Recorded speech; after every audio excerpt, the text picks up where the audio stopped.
Hay otra cita que se refiere al Marcos 1:11, que dice así.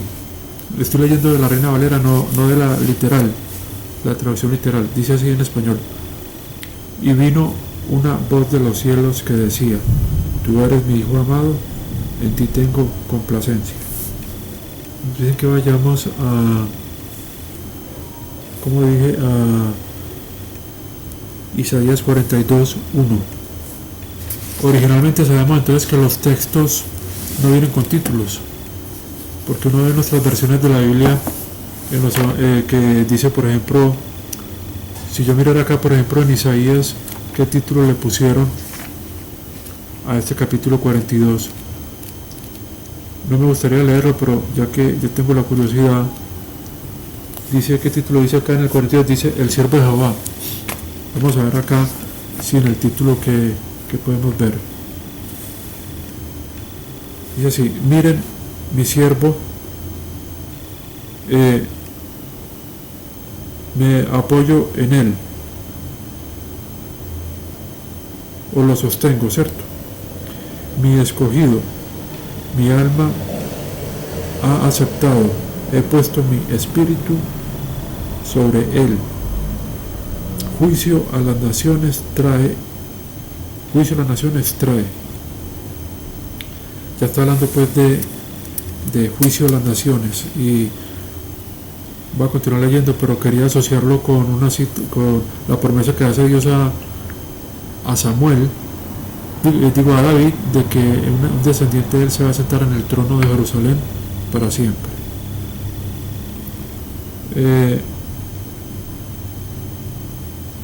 Dice el verso 2: él no grita, no se levanta, no causa que su voz, o sea, no levanta ni causa que su voz sea escuchada en la calle. Verso 3: la rama maltratada él no quiebra, y el pabilo que humea él no extingue. Para la justicia él trae juicio. Verso 4: él no se vuelve débil ni maltratado hasta que él establezca juicio en la tierra, y por su ley las islas esperarán con esperanza. Entonces acá se está haciendo alusión al reinado milenial que va a establecer nuestro Señor Jesucristo, el cual aparece en el libro del Apocalipsis, donde él va a reinar con los santos. Esto también está en Daniel, profeta Daniel, capítulo 2:44. O sea que se está hablando de un reino literal en la tierra, que es la promesa que Dios le hace a la nación de Israel, que se la hizo en Samuel, se la hace al rey David, y que, o sea, el reino, porque a David le promete un rey, o sea, un descendiente, entonces un rey también alude a un reino o sea, un rey de un territorio, que esto se compagina con la promesa al pacto abrahámico de la tierra, ¿cierto? El pacto que le hace Dios a Abraham de que va a heredar desde el río de Egipto, que es el río Nilo, hasta el gran río, que es el río Éufrates. Promesa que no se ha cumplido y que es un evento futuro. Entonces ve uno viendo cómo cuando lee la escritura en su forma literal, va encontrando, va comprendiendo más exactamente el mensaje que Dios nos da en las diferentes escrituras. Verso 5: así dijo Dios, Jehová, preparando los cielos y estirándolos, esparciendo la tierra y sus producciones. Estoy leyendo literalmente: dando aliento a la gente sobre ella y espíritu a los que están caminando en ella. Verso 6: yo, Jehová, te llamé a ti en justicia y tomo tu mano y te mantengo y te doy a ti por un pacto para la gente y una luz para las naciones. Entonces aquí es un mensaje que le da Dios Padre a su siervo, que es nuestro Señor Jesucristo, que es Dios Hijo encarnado, el Hijo del Hombre. Y muy interesante que lo que dice acá, de que dice que te llamo en justicia y te sostengo de tu mano, te mantengo y te doy a ti por un pacto a la gente, o sea, al pueblo, o sea, por un pacto de un pueblo y una luz de las naciones. Aquí podríamos ver que está mencionado también como en ese reino que está pues ofrecido en las buenas noticias del reino que comenzó Juan el Bautista, y después nuestro Señor Jesucristo y los apóstoles. Ya había sido mencionado, y en muchas otras partes de la profecía, esta promesa de que Él no solo va a hacer un pacto con la gente, o sea, el nuevo pacto, sino también va a ser luz de las naciones, o sea, esa promesa de que las naciones iban a ser bendecidas a través de la nación de Israel, como está la promesa que dio Dios en Génesis 12 a Abraham, de que en un descendiente de él iban a ser bendecidas todas las naciones, o sea, en Cristo.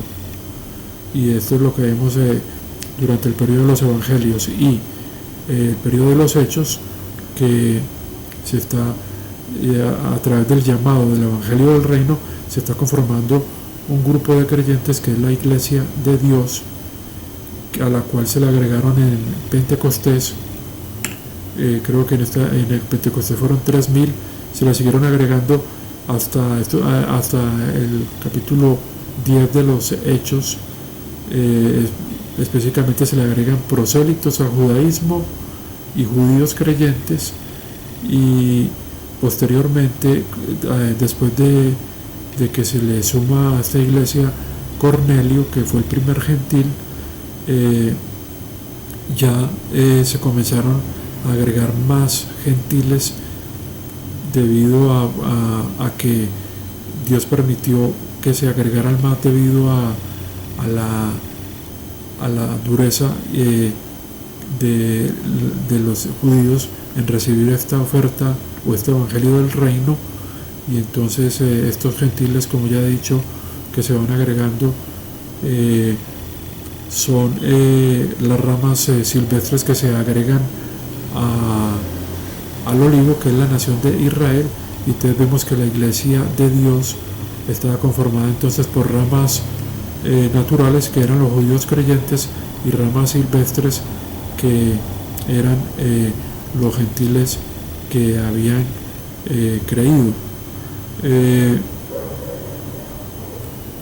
Esto dio necesidad de que se hiciera en el concilio de Jerusalén, el que se le facilitara a los gentiles la práctica de su vida cristiana, en el sentido de que en la iglesia de Jerusalén, o sea, que no solo eran los judíos miembros del judaísmo que todavía no habían creído quienes estaban en obediencia a la ley, porque todavía el templo existía, se hacían todavía las fiestas, existían pues todo el sistema de sacrificios en el templo, pero también la iglesia de Dios que se estaba conformando desde Pentecostés seguía en obediencia a la ley, y aunque ya no estaban haciendo estos sacrificios de animales, ya era basándose en el sacrificio que hizo nuestro Señor Jesucristo en el Calvario. O sea que prácticamente como que estos miembros de la iglesia de Dios estaban viviendo, habían recibido el nuevo pacto, y como una especie de como lo dice en Hebreos 6, habían recibido como unos primeros frutos del nuevo pacto, pero el nuevo pacto no había comenzado realmente como va a comenzar para la nación de Israel, porque es un pacto que es prometido en Jeremías 31 para la nación de Israel. Y entonces ellos sí estaban viviendo algunos poderes o primeros frutos, muestras de los poderes del mundo venidero, o sea, del reino milenial. Y esto se estaba dando, por ejemplo, en los dones que tenían los creyentes, los cuales están explicados en la primera carta a Romanos capítulo 12 y primera carta a los Corintios capítulo 12, y que eran dones que daba el Espíritu Santo, como el don de profecía, de sanación, palabra de conocimiento, otros dones que se daban, el don de lenguas, etcétera, que vienen compaginados con los signos que dijo nuestro Señor Jesucristo que se iban a dar para quienes creyeran en este Evangelio del Reino. También se presentaron algunas muestras del poder de este mundo venidero, cuando por ejemplo hay algunas, vemos por ejemplo como Felipe es transportado por el Espíritu cuando está después de predicar el Evangelio al eunuco, y entonces de ahí es llevado cuando está a Soto, creo que es otra población, cuando él estaba creo que en Gaza, cerca a Gaza, en todo caso, o sea, hacia el sur de Jerusalén. En todo caso, fuera de eso había ministerio de ángeles. Vemos que el ángel que saca a Pedro de la cárcel en el capítulo 12. Vemos, por ejemplo, cuando Herodes es comido por los gusanos, como manifestación del juicio de Dios, la muerte de Ananías y Zafira por haber mentido al Espíritu Santo, la muerte de algunos creyentes que tomaban en forma indigna la cena del Señor. Son cosas que, si vamos a ser sinceros, no ocurren ahora, porque es que esta iglesia de Dios era una iglesia que existía cuando se estaba predicando este Evangelio del Reino. Sigo con el 7, para abrir los ojos de los ciegos, para sacar de la prisión al que está atado, y de la casa de encierro a los que se sientan en la oscuridad. Verso 8.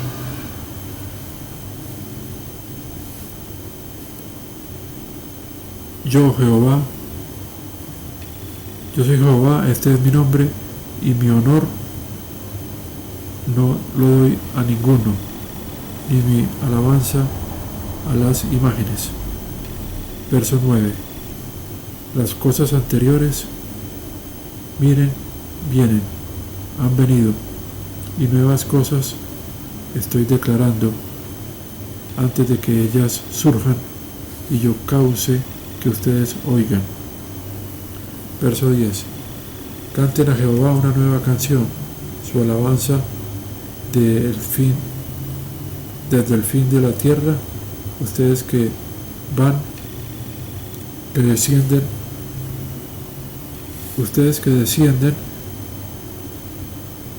a los habitantes de Sela, desde la cima de las montañas ellos gritan. Con la otra cita,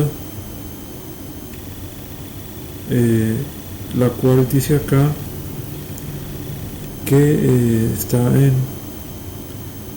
Marcos 1 versículo 15, y dice el verso 15, diciendo: el tiempo se ha cumplido y el reino de Dios se ha acercado, arrepentidos y creed en el Evangelio. En este verso nos dan unas dos citas como referencias cruzadas. Daniel 2:44. Y en los días de estos reyes, el Dios de los cielos levanta un reino que no es destruido. Acá se presenta esto en tiempo presente, pero es un anuncio de un evento futuro que nunca es destruido, y su reino a ninguno es dejado. Comienza pequeño y termina todos estos reinos y se sostiene por la eternidad. Verso 45, porque tú has visto que de la montaña ha sido cortada una piedra sin manos, y que está golpeado o desmenuzado el hierro, el bronce, el yeso, la plata y el oro. El gran Dios ha hecho conocer al rey lo que va a ocurrir después de esto, y el sueño es cierto o es verdadero, y su interpretación firme.